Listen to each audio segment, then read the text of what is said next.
प्रिय मित्रों, जय श्री कृष्ण। मैं हूं आचार्य डॉक्टर विष्णु कुमार मिश्रा।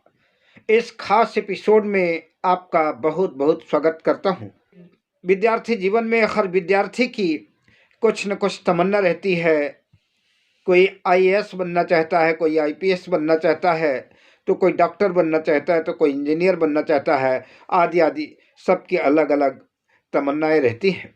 हर व्यक्ति अपने अपनी रुचि के अनुसार कैरियर के क्षेत्र के ताने बाने बुनता है, पर आपके सपने, आपके ताने बाने कितने साकार होंगे, इस संदर्भ में ज्योतिष शास्त्र आईने की तरह कैरियर की तस्वीर दिखा देता है। अगर आप डॉक्टर बनने की तमन्ना रखते हैं और आपकी प्रबल जिज्ञासा है कि हम ज्योतिष शास्त्र के माध्यम से यह जानें कि हमारी जन्म कुंडली में डॉक्टर बनने का योग है या कि नहीं, तो निकालिए अपनी जन्म कुंडली और इस वीडियो के माध्यम से जानिए कि डॉक्टर बनने को लेकर के क्या कहती है आपकी जन्म कुंडली। इस वीडियो पर संपूर्ण चर्चा हम करेंगे, पर विषय क्रम में आगे बढ़ें उससे पहले आपसे आग्रह, अगर आपने अभी तक हमारे इस चैनल को सब्सक्राइब नहीं किया है तो प्लीज़ चैनल को सब्सक्राइब करें, साथ ही बेल आइकन को भी प्रेस कर लें। इससे पहले हमने डॉक्टर और सफल सर्जन बनने के सफल ज्योतिषी योग की चर्चा आपसे मैंने अगले वीडियो में की थी। उस वीडियो का लिंक आपको डिस्क्रिप्शन में मिल जाएगा।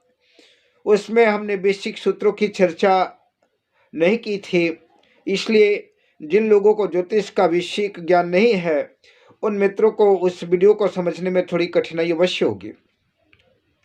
उन्हीं बातों को ध्यान में रख कर के हमने इस वीडियो को आपके समक्ष रख रहा हूँ।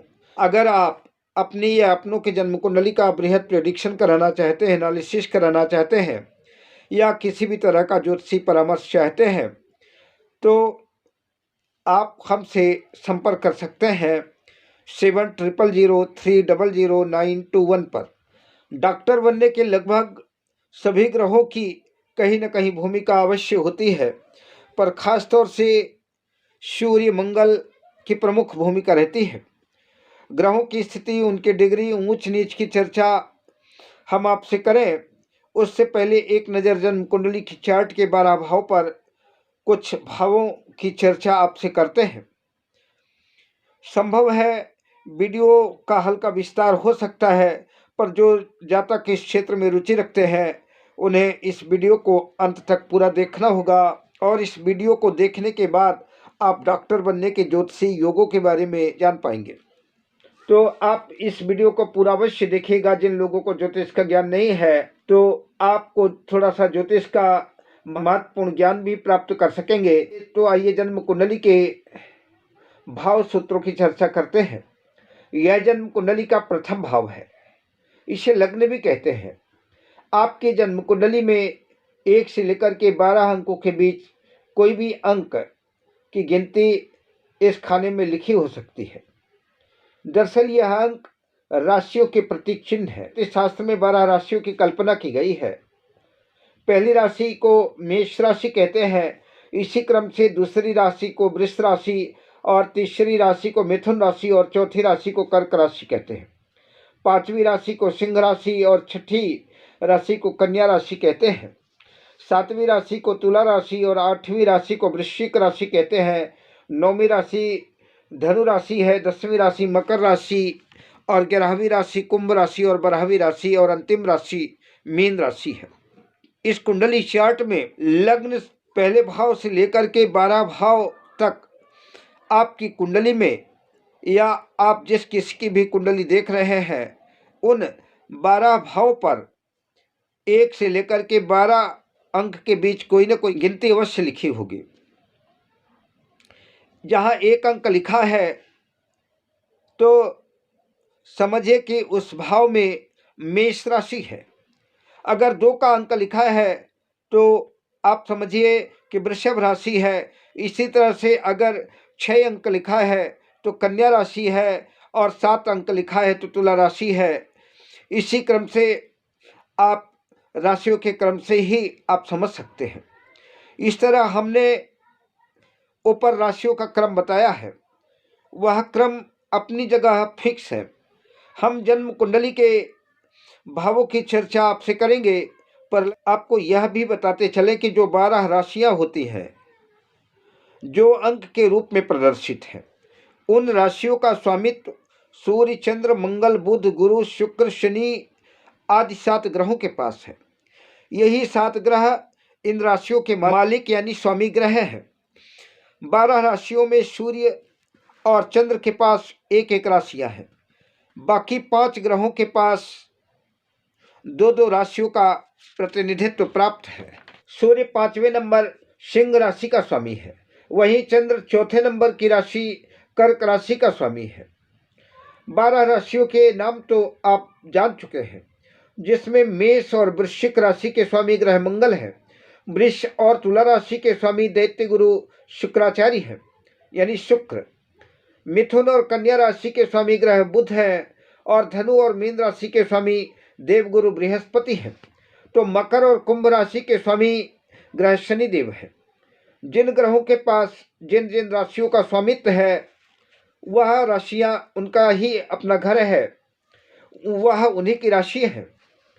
अपनी राशि में स्वराशिस्थ ग्रह प्रसन्न और शक्तिशाली माने जाते हैं। कोई भी ग्रह 12 डिग्री से लेकर के 18-20 डिग्री तक अपनी यौवन अवस्था में मजबूत और शक्तिशाली माने जाते हैं और अपना पूरा प्रभाव संपूर्ण फल देने में सक्षम है। हम आपसे भावों की चर्चा कर रहे थे, पर ग्रहों और राशियों की चर्चा चलने के लिए तो लगे हाथ ग्रहों के ऊंच नीच की भी चर्चा कर लेते हैं कि कौन सा ग्रह किस राशि में उच्च होता है, किस राशि में नीच का होता है। सूर्यदेव मेष राशि में उच्च के होते हैं और तुला राशि में नीच के होते हैं।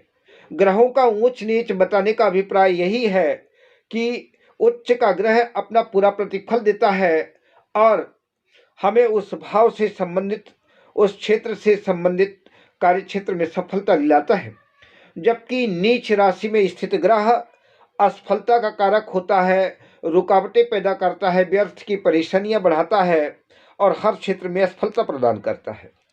तो सूर्य मेष राशि में उच्च का होता है और तुला राशि में नीच का होता है। चंद्रदेव वृषभ राशि में उच्च के होते हैं और वृश्चिक राशि में नीच के माने जाते हैं। मंगल मकर राशि में उच्च के और कर्क राशि में नीच के माने जाते हैं। बुध कन्या राशि में उच्च के और मीन राशि में नीच के माने जाते हैं। देवगुरु बृहस्पति कर्क राशि में उच्च के और मकर राशि में नीच के माने जाते हैं। शुक्र मीन राशि में उच्च के, कन्या राशि में नीच के हो जाते हैं। शनिदेव तुला राशि में उच्च के और मेष राशि में नीच का फल प्रदान करते हैं। ज्योतिष विज्ञान एक अथाह सागर है। बेसिक चीज़ों में ढेर सारी कड़ियाँ हैं, ढेर सारे सूत्र हैं, जिन्हें पढ़ने और लंबी साधना के बाद ही जाना जा सकता है। पर आप 12 राशियों के नाम, किस राशि का कौन सा स्वामी ग्रह है और किस राशि में कौन सा ग्रह उच्च का होता है और किस राशि में नीच का होता है, किस राशि में कौन सा ग्रह स्वराशि का है, यह आपको जानना होगा। शत्रु राशि में स्थित ग्रह मृत अवस्था और वृद्धावस्था के ग्रह सटीक परिणाम देने में सक्षम नहीं रहते। अब आइए जन्म कुंडली के सभी 12 भावों की चर्चा कर लेते हैं। यह जन्म कुंडली का प्रमुख भाव है लग्न भाव। जन्म कुंडली का पहला भाव है, इसी को लग्न कहते हैं। इसके स्वामी को लग्नेश कहते हैं। जन्म कुंडली में लग्न जितना मजबूत होगा, शुभ ग्रहों की युति होगी, दृष्टि का प्रभाव होगा, आप उतने ही आत्मविश्वास से लवरेज नजर आएंगे। हर काम को मैनेज करने में आपके पास अपना एक सलीका होगा। यह जन्म कुंडली का द्वितीय भाव है। इसे धन भाव कहते हैं और प्राथमिक शिक्षा का विचार भी यहीं से करना होगा। यह जन्म कुंडली का तीसरा भाव है। यह जन्म कुंडली का चौथा भाव है। यह आपकी और सबकी कुंडली में जन्म कुंडली का पंचम भाव है। यह भाव बताएगा कि आपकी शिक्षा कैसी रहेगी। आप जो डॉक्टर बनने का सपना देख रहे हैं, उसमें आपको कितनी कामयाबी मिलेगी, कितनी सफलता मिलेगी, आप कितनी पढ़ाई कर सकेंगे, यह पंचम भाव से ही जाना जा सकता है। यह जन्म कुंडली का छठा भाव है। रोग बीमारियों का भाव है।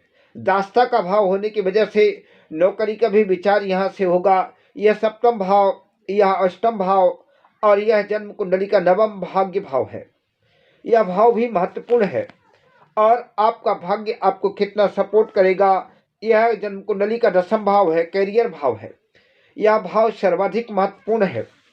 कैरियर का डिसीजन यहीं से होगा। यह एकादश लाभ भाव है। यह जन्म कुंडली का अंतिम 12वां भाव है और यह व्यय भाव के साथ साथ हॉस्पिटल का, अस्पताल का भाव भी है। इसके अतिरिक्त ज्योतिष शास्त्र के विशाल सागर है। निर्णय पर पहुंचने के लिए बहुत सी सामान्य बेसिक जानकारियां चाहिए, पर लगभग इतनी जानकारी के आधार पर मोटा मोटा 4-6 बार वीडियो देखने के बाद आप अपनी जन्म कुंडली से यह जान पाएंगे कि आप जन्म कुंडली में डॉक्टर बनने का योग आपके पास है कि नहीं है। मेडिकल एजुकेशन के क्षेत्र में आपकी कितनी संभावना है। डॉक्टर बनने के बाद जातक फिजिशियन बनेगा या सर्जन बनेगा या किसी रोग विशेष का विशेषज्ञ बनेगा। जब बात डॉक्टर बनने की आएगी तो बात शिक्षा की भी आएगी। तो जन्म कुंडली का 2रा और 5वां भाव शिक्षा का है, 5वां भाव उच्च शिक्षा का है और भावत भावम के सिद्धांत के आधार पर 5म से 5म यानी 9वां भाव भी शिक्षा की दृष्टि से आपको देखना महत्वपूर्ण होगा। 5म भाव और 10वां भाव का संबंध आवश्यक है। इससे इस चीज का आकलन लगाया जा सकता है कि व्यक्ति जिस क्षेत्र में शिक्षा प्राप्त कर रहा है वह आजीविका से कितना संबंध रखता है। जैसा कि हमने आपको पहले ही बता चुके हैं कि डॉक्टर बनने के लिए जन्म कुंडली में सूर्य और मंगल का मजबूत होना आवश्यक है। चंद्र की पोजीशन भी अच्छी होनी चाहिए और सूर्य आत्मा का कारक है। सूर्य आपके अंदर कॉन्फिडेंस, आत्मविश्वास पैदा करेगा। चंद्रमा मन का कारक है। सही डायग्नोस, रोग का सही डिसीजन, सही निर्णय, दवाइयों का सही चयन मन से होगा और मन का कारक चंद्रमा है, इसलिए चंद्र की स्थिति ठीक होनी चाहिए। मंगल ऊर्जा का प्रतीक है, एनर्जी का प्रतीक है, साहस, टेक्निक का प्रतीक है। धीरज, साहस, खास तौर से सर्जन बनने के लिए, चीरफाड़ ऑपरेशन करने के लिए टेक्निकल माइंड होना अत्यंत आवश्यक है और जिसका अधिकार सिर्फ मंगल के पास है। अतः सर्जन बनने के लिए सूर्य, मंगल, चंद्र का मजबूत होना आवश्यक है। सूर्य मेष राशि में उच्च का और सिंह राशि में स्वग्रही होगा। मित्र राशि में भी ठीक रहेगा, उच्च और स्वग्रही हो तो ज़्यादा बेहतर है। मंगल मकर राशि में, मेष राशि में और वृश्चिक राशि में, चंद्रमा वृष राशि, कर्क राशि और साथ ही सभी ग्रहों की डिग्री भी 12 अंश से 20 अंश के अंदर हो। ग्रह मजबूत समझे जाएंगे, इसकी चर्चा हम पहले ही कर चुके हैं। गुरु ज्ञान का प्रतीक है, ज्ञान का कारक है, इसलिए मेडिकल के क्षेत्र में गुरु की कृपा भी आवश्यक है। सफल डॉक्टर बनने के लिए जातक की कुंडली में गुरु का लग्न और 5म और 10म से संबंध होना आवश्यक है।